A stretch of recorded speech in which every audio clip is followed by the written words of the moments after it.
C'était Careless Whisper en mode blues, hein. C'est la reprise bien sûr de George Michael. J'ai bien aimé cette version-là. Je vous ai aussi trouvé d'autres morceaux qui ont été adaptés comme Smooth Criminal de Michael Jackson ou Jimi Hendrix Experience Hey Joe aussi. Il y aura The White Stripes aussi, Seven Nation Army qui sera adapté aussi en mode blues. Restez bien sûr branchés, vous écoutez Autour de Midi. Vous écoutez Autour de Midi avec Mehdi Hawass. Et on parle danse tout de suite, mais aussi de transmission, d'engagement et de territoire. Mon invité est Nawel Skandeleni, chorégraphe, danseuse et pédagogue reconnue, fondatrice de nombreux projets artistiques et culturels. Et directrice du programme Sud Dancing dont la troisième saison vient d'être lancée pour la période 2025-2026.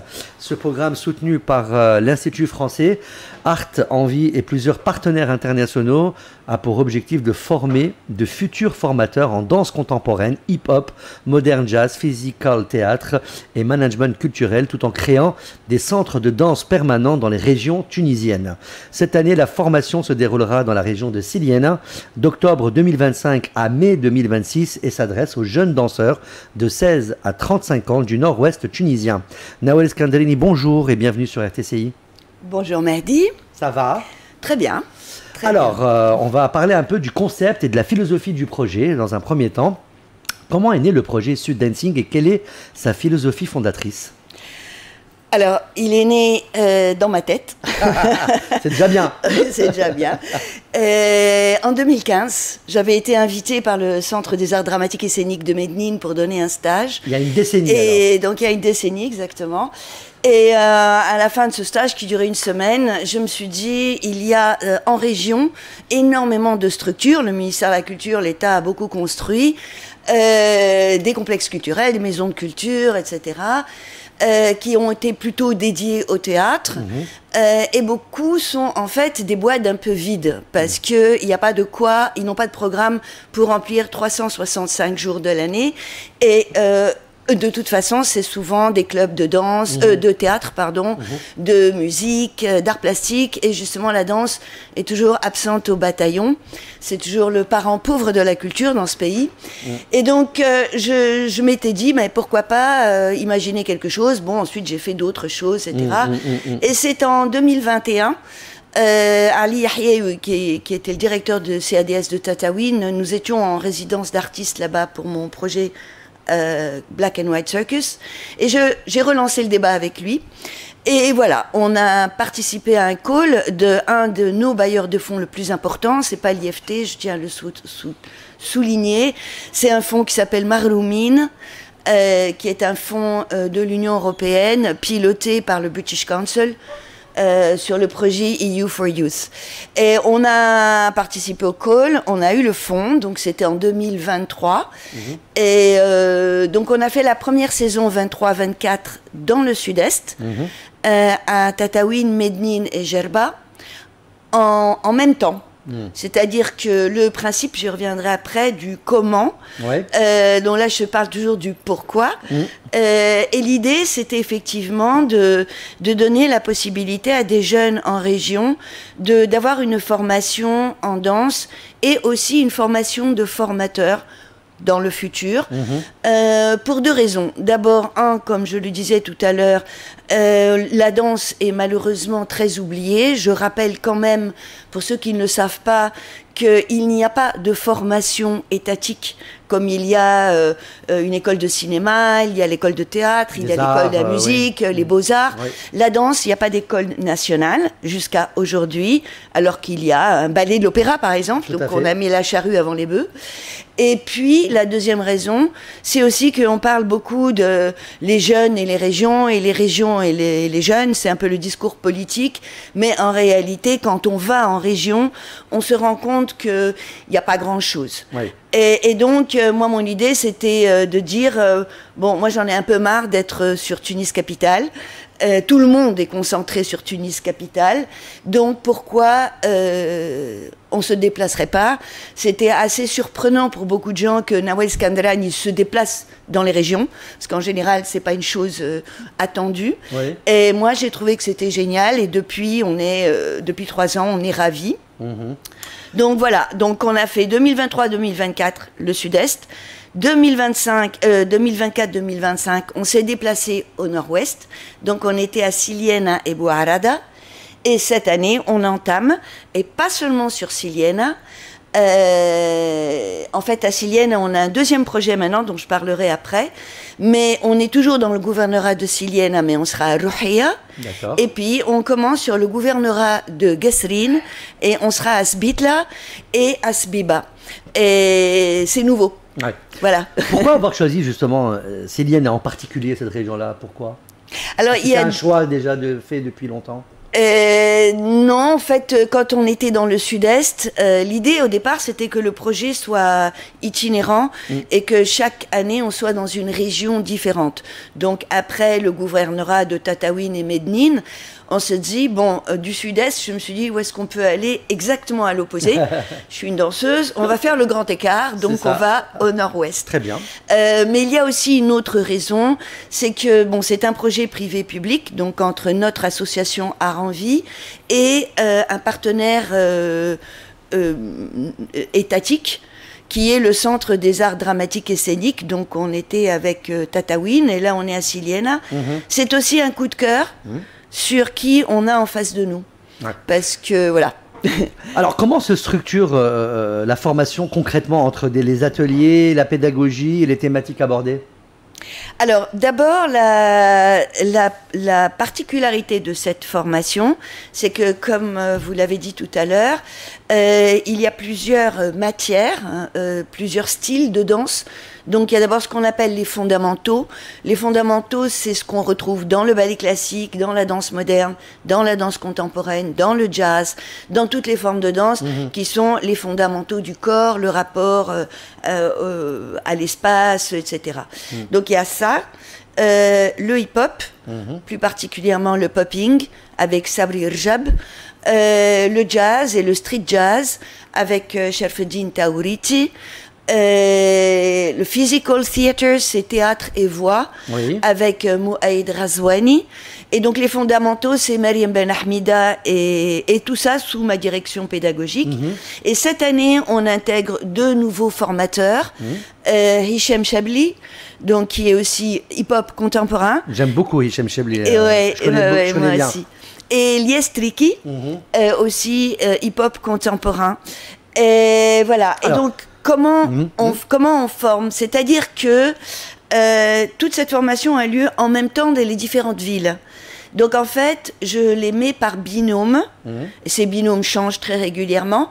Et donc en même temps, on a un binôme. Là, par exemple, cette année, on va avoir un binôme à Sbitla, un binôme à Rouhia et un binôme à Siliena. Finef Selwakt. Oui, voilà, exactement. Là, c'est le triangle. Le triangle des Bermudes. Des Bermudes. Non, on espère qu'on ne va pas se perdre au milieu. Tout à fait. Alors, vous parlez aussi de management culturel et de physical théâtre. Pouvez-vous nous expliquer ce que ces disciplines apportent à la danse contemporaine? Alors, à la danse tout court, moi je crois d'abord, le management culturel c'est autre chose. En termes de matière pratique, moi-même, si je viens du ballet classique et ensuite je suis passée au jazz, etc. Moi, je suis passée un petit peu en tant que danseuse dans différentes techniques. Moi, je n'aime pas les frontières. Je n'ai jamais aimé les frontières, ni personnellement, ni humainement. Non, mais j'aime pas les frontières. J'aime pas les frontières de race, de couleur de peau, de choix sexuel, de religion. Et dans la danse, c'est pareil. Je n'ai jamais aimé les frontières qu'il y avait entre le contemporain, le classique, etc. C'est pour ça que j'ai un petit peu touché à tout. Et donc, pour moi, ce qui est important, c'est de donner à ces jeunes la possibilité de connaître la danse et de comprendre qu'il n'y a pas qu'une forme de danse. Plusieurs formes de danse, oui. Voilà, et comme ça, après, on peut donner le choix. Bien sûr. Voilà, c'est pour ça. Alors, quel changement avez-vous observé justement chez les jeunes danseurs formés lors des éditions précédentes? Alors, d'abord, ils ont découvert ce que c'est que le travail. C'est-à-dire que la danse, c'est du travail. C'est pas juste on vient, on s'amuse. Ça, déjà, la notion du travail, la notion du respect. Bien sûr. Parce que moi, je suis la rigueur. La rigueur, l'autodiscipline, et que quand on veut faire quelque chose, eh bien, on le fait au bout d'un moment par soi-même. Et puis on les auto-responsabilise. Voilà, aussi. on les auto-responsabilise avec beaucoup de respect entre eux, nous avec eux, le respect du lieu dans lequel on travaille. Bien sûr.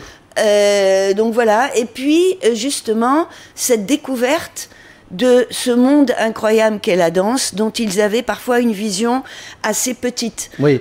entre ce qu'ils voient sur TikTok, ou des gens qui sont venus parfois donner des stages en disant, avec beaucoup d'arrogance parfois, ça c'est la danse et rien d'autre.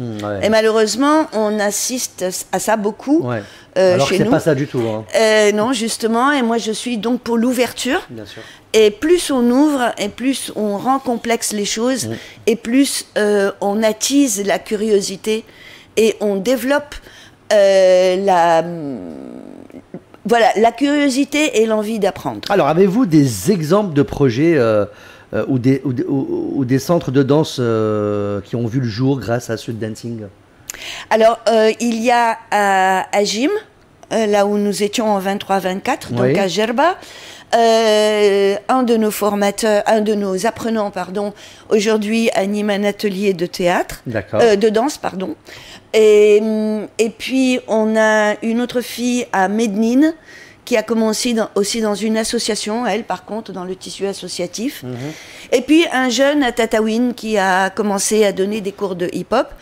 Et d'ailleurs, ces jeunes-là, je vous disais tout à l'heure qu'on a un deuxième projet qu'on a appelé Street Dancing ++, qui commence cette année, avec de nouveau un fonds de Marnoumine. Et là, c'est un fonds, c'est une formation pour ceux qui ont déjà reçu la formation avec nous l'année dernière et il y a 2 ans, qui vont donc venir à Siliena, de Gerba, de Tataouine, etc., de Bouarada, pour recevoir, donc continuer à recevoir une formation en danse, mais aussi une pédagogie appliquée à la danse, parce qu'il faut bien comprendre qu'il faut avoir des instruments pédagogiques. Et puis, vous parliez tout à l'heure du management culturel. En fait, ils vont avoir en parallèle une formation théorique cette fois-ci, avec des panels qui vont être animés par Quraish Jawahdou, qui est une personne très... qui a beaucoup développé ce genre de formation pour la Banque mondiale, pour la GIZ, pour l'AFD, etc. Et donc là, il va y avoir des panels en donc management culturel et production. Ça sera animé par Mariam Ben Ahmida, mais toujours sous la direction de Quraish Jawahdou. D'accord. Il y aura création et gestion d'une association. Même si aujourd'hui c'est difficile de créer des associations, mais il faut toujours espérer. Création et gestion d'une école ou d'un espace privé ou d'un lieu public. Il y a aussi communication et prise de parole, très important.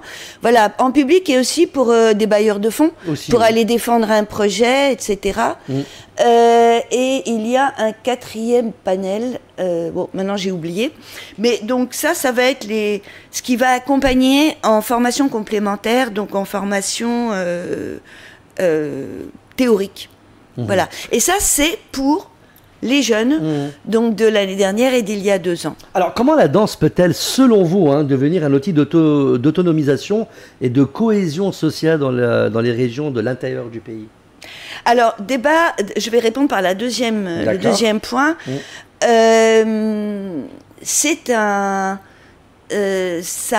On peut permettre une autonomisation si, justement, on donne à ces jeunes, on leur donne la possibilité de comprendre que la danse peut être un instrument pour vivre socialement. Parfois, on a affaire à des jeunes qui sont en échec scolaire, surtout dans le Sud. Et donc, au lieu que Yahraq, qui veuille partir, ou qu'il veuille rentrer dans la contrebande, ou qu'il ouvre un petit hanout de Hamas, une petite épicerie, et une petite épicerie, etc. Eh ben, on lui donne la possibilité, éventuellement, de gagner sa vie. Peut-être pas de manière extraordinaire, mais c'est une manière de commencer. Bien sûr. Pour pouvoir peut-être un jour créer une petite entreprise, un entrepreneuriat pour ouvrir un petit espace culturel. Pourquoi et d'abord, on en voit de plus en plus, ça foisonne de plus en plus, où il pourrait y avoir et de la danse et autre chose. Bien sûr. De la musique ou des arts plastiques, peu importe. On peut combiner plusieurs choses ensemble. Oui, bien sûr. D'ailleurs, le pluridisciplinaire, moi, c'est quelque chose auquel je crois beaucoup. Depuis 99, toutes mes créations sont dans le pluridisciplinaire. Donc là aussi, nous, on encourage beaucoup les croisements. Là aussi, je vous disais que j'aimais pas les frontières. Je n'aime pas les frontières aussi dans l'artistique, de dire ah ben non, ça c'est du théâtre, ça c'est du cirque. Je crois plus du tout. On est de l'art. On est au 21e siècle. Il y a des techniques différentes, mais tout peut se retrouver. Ensuite, en termes de cohésion sociale, en fait, on se rend compte, ça c'est dans le monde, la danse a toujours été un lieu de cohésion sociale, comme je le disais tout à l'heure, parce que justement la couleur de peau ou le genre ou les choix sexuels ou la religion ou la nationalité n'a jamais été une priorité dans la danse. Ce qui compte, c'est le corps. Voilà. Or, on a tous le même corps, a priori, preuve du contraire. Et donc, en fait, ça peut être un lieu de cohésion sociale aussi où les agressivités dues aux frustrations, dues à la drogue, dues à la... Vous savez, dans ces lieux, bon, je ne parle pas de Silienne, hein, c'est quand même une grande ville, mais dans des petites villes comme... à Gym, par exemple, bon, il se trouve qu'il y a une maison de culture, mais à part ça, il n'y a rien. Il n'y a rien. Il y a des endroits où il n'y a rien. Il y a des cafés. Ça, c'est sûr. Il n'y a pas de cinéma. Il n'y a pas de lieu culturel, quoi. Il n'y a pas de lieu de rencontre pour les jeunes. Pour les jeunes, oui. Donc, en fait, à part le café ou la mosquée, il n'y a pas d'endroit où se réunir. Donc, c'est pour ça que la cohésion sociale, parfois, elle se brise. Donc, là aussi, la danse, c'est un lieu de cohésion sociale et de rencontre. On l'a compris pour les clubs de théâtre, par exemple. Pour la danse, en plus, c'est une manière de canaliser et de contrôler son corps et son énergie pour produire du beau. Et du plaisir. Alors, vous avez toujours eu un rapport très fort à la transmission. Hein. Que représente pour vous le fait d'enseigner aujourd'hui à une nouvelle génération ? D'abord, très égoïstement, ça me garde jeune. Oui, pourquoi pas ? Non. En fait, la transmission, parce que c'est comme ça qu'on vit. Oui. C'est comme ça qu'on laisse une trace. Voilà, on laisse une trace et c'est une manière de vivre et de. C'est très important la transmission et personne n'est éternel et ce qu'on va laisser, c'est pas seulement de leur apprendre des techniques, mais c'est ce que je disais tout à l'heure, la danse comme toute forme artistique. Moi, je parle de celle que je connais le mieux. C'est un lieu où l'éthique, le respect à l'autre, le respect aussi à la nature, le respect à ce qu'on construit. Ou du lieu où on est. Oui, voilà, justement, ce qu'on construit, etc. Tout ça, c'est très important. Et donc, on apprend aussi la patience, parce que c'est un métier très difficile. On nous compare souvent aux grands sportifs. En fait, nous, on est à cheval entre les deux. Donc, le contrôle de son corps, des émotions, de l'énergie. La respiration aussi, c'est très important. Tout est lié à la respiration de toute façon. Hein. Quand on parle d'émotion, quand on parle etc., c'est la respiration. Et le contrôle de la pensée aussi, parce que on pense que la danse, c'est souvent juste des mouvements. Ah non. En fait, c'est vraiment... la connexion, la connexion entre le cerveau, le système nerveux et le corps et les muscles. Nawel Scandaléni, quels sont les critères de sélection pour les jeunes danseurs intéressés? Alors, on fait passer des auditions, effectivement, on les a déjà faites passer, c'était en septembre. Alors, on est quand même très souple. On ouvre au maximum parce qu'on sait que parfois, la formation elle dure 8 mois, hein, on l'a pas dit, elle commence en octobre, elle finit en mai. Oui. C'est une formation de à peu près 130 heures au total, donc dans chaque lieu, on va une fois par mois, 3 jours, en tout 14 heures, donc 5 heures vendredi, 5 heures samedi, 4 heures le dimanche, donc c'est quand même une formation très intensive. Parfois on a des jeunes qui tiennent pas le coup, d'autres parfois qui sont débordés, qui n'arrivent pas à s'organiser par rapport à leurs études pour les lycéens. Donc on sait, étant donné qu'on sait qu'on va avoir un peu de perte au fur et à mesure sur les 8 mois, donc au début on ouvre, on est assez large. Après, donc le critère, voilà, c'est un petit peu ce système-là. Le critère fondamental aux personnes à qui on va vraiment dire non, c'est la personne, le jeune en qui on sent qu'il n'est pas vraiment motivé, qu'il est venu parce que voilà, il y avait une audition, les copains, etc. Ou alors ceux parce qu'on les prévient, qui disent de même, ah non, moi, les études avant tout, je ne peux pas sacrifier même un week-end par mois. Vous savez comment ça se passe, ils ont les études le samedi, le dimanche, complètement hallucinant comme système, je trouve, d'éducation. Et donc, voilà, on n'a pas de critères physiques dans le sens un peu gros, un peu machin, on prend quand même. Mais des gens, ou alors des gens, on se rend compte des jeunes qui ont des problèmes physiques graves dont personne ne s'est rendu compte. Ça, c'est aussi autre chose. Vraiment, un handicap. Hein. Non, mais des handicaps parfois. Bon, la dyslexie, c'est quelque chose de très courant, mais ça, on les accepte sauf si c'est une dyslexie grave, parce que la danse peut réparer la dyslexie. Mais parfois, on a vraiment, on a eu une fille qui avait vraiment une jambe plus longue que l'autre, mais très grand niveau, quoi. Et personne s'était rendu compte. Il y avait un écart assez un écart important, personne s'est rendu compte, par exemple. Mais bon, en général, on est quand même assez ouvert. Super. On a même eu, alors normalement, ça s'adresse à des jeunes, enfin des jeunes et des moins jeunes, parce que c'est de 16 à 30 ans. 35 ans, ou 30-35 ans. L'année dernière, par exemple, on a une petite de 12 ans, de Boarada, qui est venue à l'audition et on lui a dit, écoute, c'est pas du tout fait pour toi parce que c'est une formation qui est difficile, qui est fatigante, physiquement et mentalement. Mais on lui a dit, puisque tu es venu à l'audition, on te laisse passer l'audition. Bon, il s'est avéré que la gamine était hyper douée et à la fin de l'audition, on lui a dit, écoute, tu attends 2 ans, 3 ans parce que tu es vraiment encore trop jeune. En plus, c'est une espèce de petite crevette, toute maigre et tout. Et elle m'a supplié. Et elle m'a dit une chose qui m'a fait beaucoup rire. Elle me dit, prenez-moi en candidat libre. J'ai trouvé ça mignon.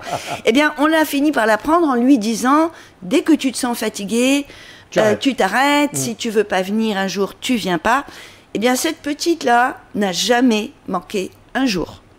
Jamais. Et elle a tenu bon. Ah non, mais elle était d'une énergie incroyable. Un jour, elle a mangé quelque chose qui n'était pas bon, elle a eu un peu mal au ventre, elle s'est arrêtée. Mais sinon, rien du tout. Voilà. Et on a eu des personnes de 42 ans aussi, qui sont elles-mêmes professeurs de sport, par exemple, et qui sont intéressées d'apprendre pédagogiquement autre chose. Parce que tout ce qui est dans l'animation, c'est pour ça qu'on ratisse assez large. Il y a des gens qui enseignent dans des clubs qui dépendent par exemple du ministère de la Femme, du ministère de l'Éducation nationale, etc. La jeunesse et des sports. C'est pas vraiment de la danse, mais c'est intégré. Donc voilà, on accepte des personnes plus âgées aussi. Excellent. Alors, avant de se quitter, Nawel Skanderin, je vous propose un petit moment plus léger. Un double jeu autour de la danse, évidemment. On commence avec le rythme dans la peau. Je vous cite différents styles ou ambiances et vous me dites en une phrase ce que ça évoque pour vous. Vous êtes prête? Oui. Un rythme de Stambeli. Et une transe. Un pas de hip-hop. Sauter à cloche-pied. Une valse classique. Les contes de fées de mon enfance. Un solo contemporain. Et une masturbation de l'esprit. Une chanson populaire tunisienne. Ali Rihi qui chantait Nawel. Vous connaissez? Oui. Et le silence. La plus belle chose. Excellent, vous avez vraiment le rythme dans la peau. Et on enchaîne avec un autre jeu, plus symbolique cette fois. Si la danse était, le jeu s'appelle Si la danse était. Je commence les phrases et vous les terminez spontanément. D'accord? Si la danse était une saison, ce serait... L'été. Si la danse était un mot en arabe, ce serait... Ahlem. Si la danse était un souvenir d'enfance. Mon père et ma mère qui m'amènent à mon premier cours de danse. Si la danse était un lieu en Tunisie. Zembra. Si la danse était une émotion, ce serait...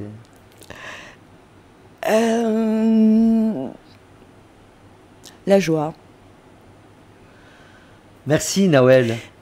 Merci beaucoup. Skanderini. Je voudrais... C'est pas fini, c'est pas fini. Ah, c'est pas fini. Mais allez-y, allez-y. Non, je veux dire juste une chose, sinon mes bailleurs de fonds vont se fâcher.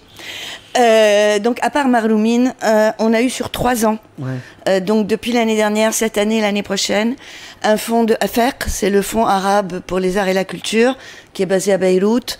Et c'est formidable parce que avoir un fonds sur 3 ans, ça nous donne le temps de construire quelque chose et de nous projeter vers l'avenir.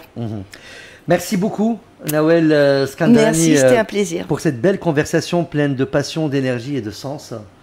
Je rappelle que la formation Sud Dancing 3e saison 2025-2026 se déroulera à Célienne à partir d'octobre. À partir de jeudi, on commence ce jeudi. Ouais.